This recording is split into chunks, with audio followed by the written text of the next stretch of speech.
नमस्कार, मी पूजा. दैनिक गोमंतकच्या इव्हिनिंग बुलेटिनमध्ये तुम्हा सर्वांचं स्वागत. जाणून घेऊया आज दिवसभरातील महत्त्वाच्या घडामोडी.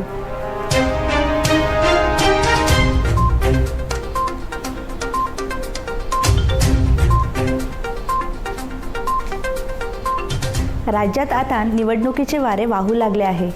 आगामी निवडणूक ही भाजपसाठी प्रतिष्ठेची बनली असून भाजपचे प्रभारी देवेंद्र फडणवीस तसेच आपचे अरविंद केजरीवाल गोव्यात आले आहेत. माजी केंद्रीय मंत्री पी चिदंबरम हे सुद्धा गोव्यात ठाण मांडून बसले आहेत. त्यामुळे या राष्ट्रीय नेत्यांच्या रणनीतीकडे राजकीय विश्लेषकांचे आणि जनतेचेही लक्ष लागले आहे. केंद्र सरकार गोव्यातील बेरोजगारी कमी करण्यासाठी पर्यटन क्षेत्राच्या माध्यमात अनेक रोजगारांच्या संधी उपलब्ध करणार आहे.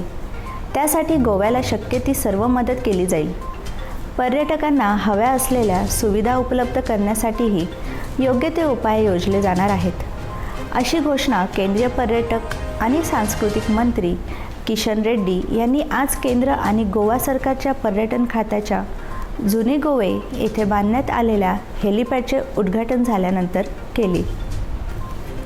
गणेश चतुर्थीनंतर जेवणाच्या थाळींचे दर वाढतात ही राज्यातील परंपराच बनली आहे. यंदा अजून तरी थाळीचे दर वाढले नसले तरी काही दिवसात ते वाढण्याची शक्यता आहे. परिणामी सर्वसामान्यांच्या खिशाला कात्री लागणार आहे.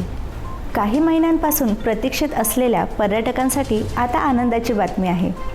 गोव्यात कॅसिनो, स्पा, रिव्हर क्रूज यांनी काही निर्बंध घालून ते खुले करण्याची राज्य सरकारने परवानगी दिली आहे.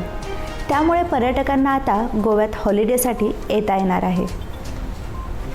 तर या होत्या दिवसभरातील महत्त्वाच्या घडामोडी.